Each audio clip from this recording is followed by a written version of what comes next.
Let's go now to our friend Beimnet Abebe from Galaxy Trading. As always, Beimnet, welcome to Galaxy Brains. Thanks for having me. We have a FOMC meeting today. We did have one. So we have a Fed day, and I know it's not as important to you, but we also have the White House's Presidential Working Group on Digital Asset Markets report released. I did not have enough time to read that. Did anyone? Not yet. It's 165 pages. Yeah. Whereas, you're more used to, on the other side of the coin I like here. bullets and charts. Well, or a one-page statement, FOMC statement. No. What did that say, and what happened at the Fed today? Yeah, I mean, basically, the Fed kept rates unchanged. Yep. They changed some of their language around growth. But the main takeaway was that Powell was reasonably hawkish during the press conference. 2-year yields, went from like 387 to the 395 on the announcement, so a backup of 8 basis points like intraday. The dollar went very bid, euro kind of testing that 114 area. Gold came off a ton, off 1.7% on the day, and so it kind of seemed like the messaging was risks are kind of balanced on both sides of their mandate. They're worried about kind of the employment picture a little bit. But again, the labor market seems better. It seems like it's in balance is what Powell is saying, because you've had supply come down because of immigration, but you've also had demand go down. So like you're still kind of at a reasonable equilibrium. There's some concerns about growth. Q1 GDP wasn't that great. Especially on the consumption side, but Q2 figures were pretty solid, and they came out today. However, the inflation side of the mandate, they're still very far away, right? Core PCE, I think, is around 2.7, and the Q2 core PCE figures came in higher than expected. And you still haven't gotten through tariffs.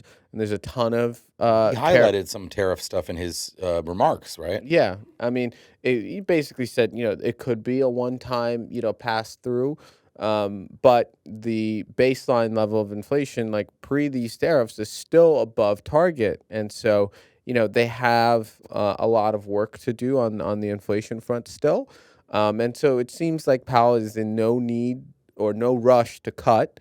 The September meeting is live. You still have a decent amount priced for that meeting. However, really, there's really no need to cut rates right now. That's pretty much what he's saying, right? There's no impetus to actually cause us to. If anything, we need to keep them because inflation is above target. Correct. He even made one comment about inflation figures could easily justify hiking potentially, and so the market didn't react. So this is a hawkish. This was a hawkish press conference, and if you think about it, housing markets at an all-time high, equity markets are at an all-time high. Unemployment's relatively low, growth is coming in okay. The economy is chugging along just fine, and so is there a real need to cut in advance of pass through of the tariffs?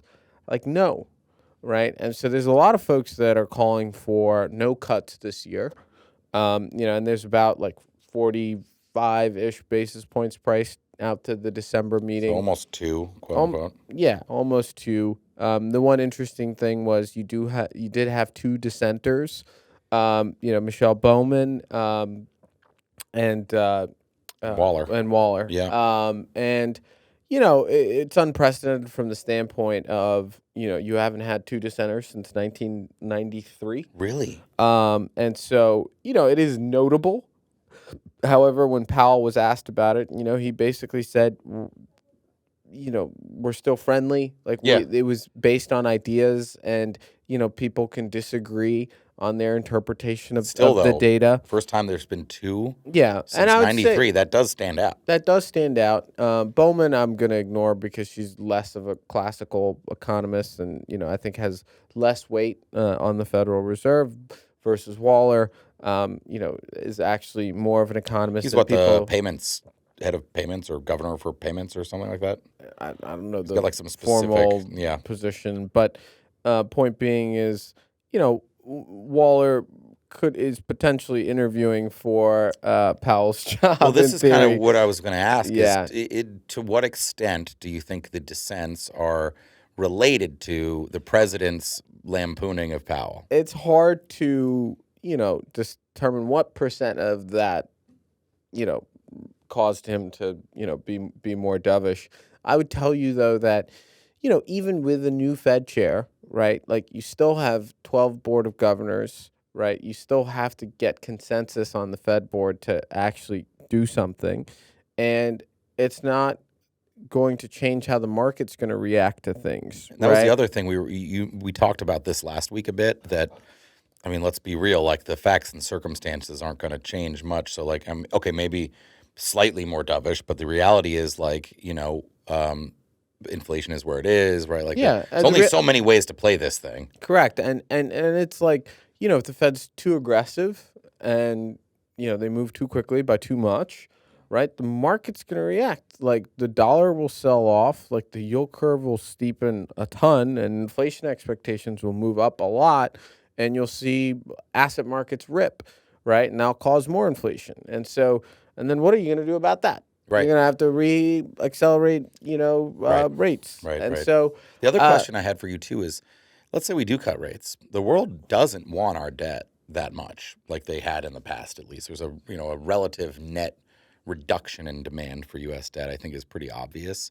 Would yields actually come down that much, or right? I mean, you could still Depends going to on sell. I think the back end of the curve, what you're most likely going to see is a twist steepening of the yield curve, where the front end, which trades as literally a function of like where overnight interest rates are expected to be, So that would come down. That would come down because the Fed is. But you're not literally cutting likely to rates. see mortgage rates, which are much more Correct. tied to the 10 and 30 year, right? Correct.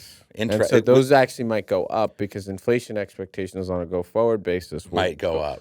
Correct. Right? So that's the interesting thing to me, because one of the things the president is, one of the justifications he's making, I think he just posted today about it, is that let the people refinance their mortgages. Let the people, but it's not clear that mortgages are really going to come meaningfully down. Correct. Right.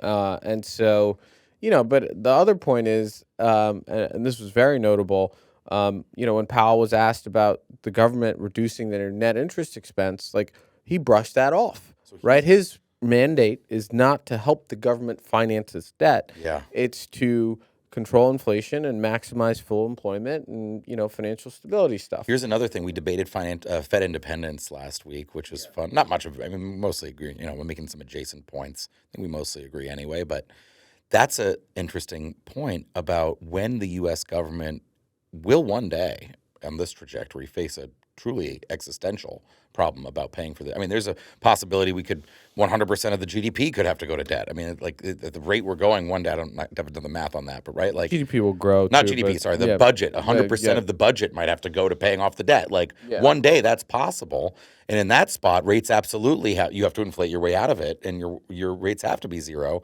But to your point, that's not in the Fed's mandate. So like this is there's sort of an inevitable destruction of Fed independence if we don't solve the fiscal, because one day the Fed will have to lower, Correct. Right? Fiscal dominance. It will be fiscal dominance, and it will ruin the Fed's independence. Right. And Powell made the president would have to, whomever that is at that point, would basically for the possibility of running the government would have to install a Fed chair that would keep rates low in order for the government to be able to pay.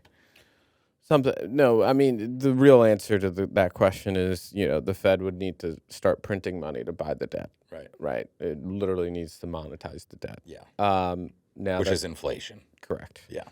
And it should be, it's going to be very inflationary. Not the best. Not the best. But, to that point, though, Powell, highlighted this fact well, is that Fed independence has served the U.S. really well over time. And it has served the rest of the world really well over the past century, basically. And he sees no reason to disturb that Fed independence now, which means that he is committed to staying the full length of his term if he is able. I see. That's signal for that. Correct. Yeah. And I would say, though, you're not going to expect a Fed chair to ever say that the Fed shouldn't be independent. But he's not. That doesn't mean he's wrong. I think. I think he probably is right there. But also, like, you're never going to hear anything other than that on that question from a Fed chair. Correct. Yeah. but he is right. You're right. He's right. The Fair. Fed independence has helped Right.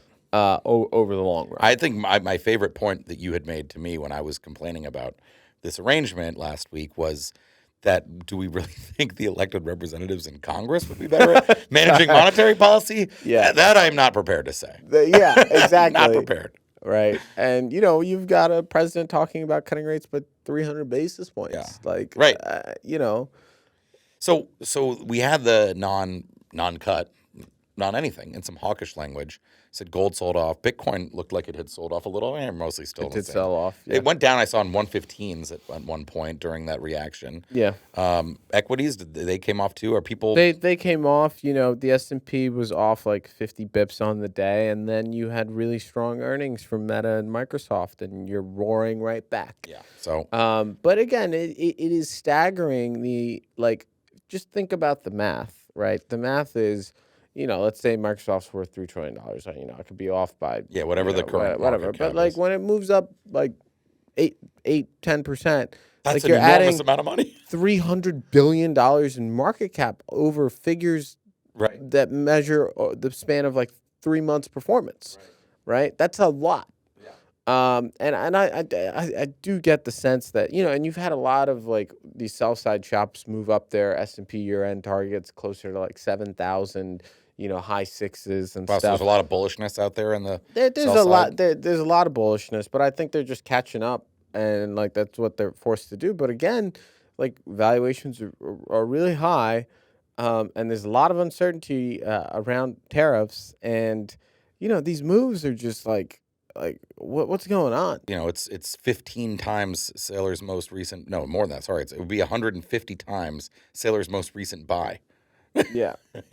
in small moves. I mean, that's what on when you deal with big quarter's numbers. worth of performance. Yeah, when you deal with how big do you numbers. extrapolate that much out? Like, and this is, the craziness that is the market right now. That's not to say that it can't get crazier. Don't get me wrong. Like, it just shows me though that you're probably closer to a top than a bottom. Like, you're definitely moving closer to a top. More broadly in it just markets. feels like there's just people are just pouring money in again still. Correct. There was that great, if you were that retail condition to buy the dip in equities, then you did well for April 7th and all that stuff. Did well. I mean, retail's been buying all year, and we're at all-time highs. So, retail's doing really well. Hedge funds are doing reasonably well as well. So what sends us higher? Is it just better, the outcomes resolving on tariffs? Inflation remaining low. Yes, we've already got that, right? So because what we've got EU, is that for real? Is that locked in now? That's a real deal. deal. That's a real deal. And then Japan's is done. It's not as good as it was advertised for, but it's pretty good, right? Yeah. So so we just need China, and he's guiding towards like China looks okay. Yeah. So you've got but again, like the effective tariff rate is moving to 20%. And that will be a tax on U.S. consumers. Yeah. If you don't pay more because the importers are passing on the tariff to the consumer, you might pay more because you're buying American, which is more expensive, right? So it's sort of 6 1/2 dozen there. So there's a lot of moving pieces, but I think the story in markets over the past week is you've had a massive correction in the dollar. Right, you've seen euro go from like 117, 118. I saw that DXY is up a fair amount over the last 10 days or 8 days. A ton. Yeah, and that's more of a lot of it's a function of positioning. The lazy, complacent trade in markets was to just be short dollars, long gold, long equities, and short fixed income. And so you basically over the past week going into the Fed. You unwound a lot of these crowded positions with the exception of equities and crypto. I think positioning's a little vulnerable. If I had to chart a path for markets, over the next, 2 months, I think there's probably one last leg higher before, kind of we stall out or move lower.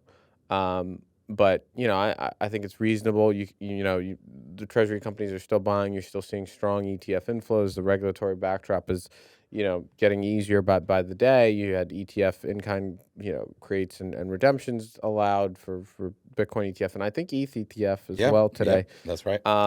And so, I do think that there is a little bit of a setup for a continued squeeze higher in markets, but, I do see markets stalling out over the course of the next month. Interesting. All right, Beimnet Abebe from Galaxy Trading. Thank you so much. Thanks for having me.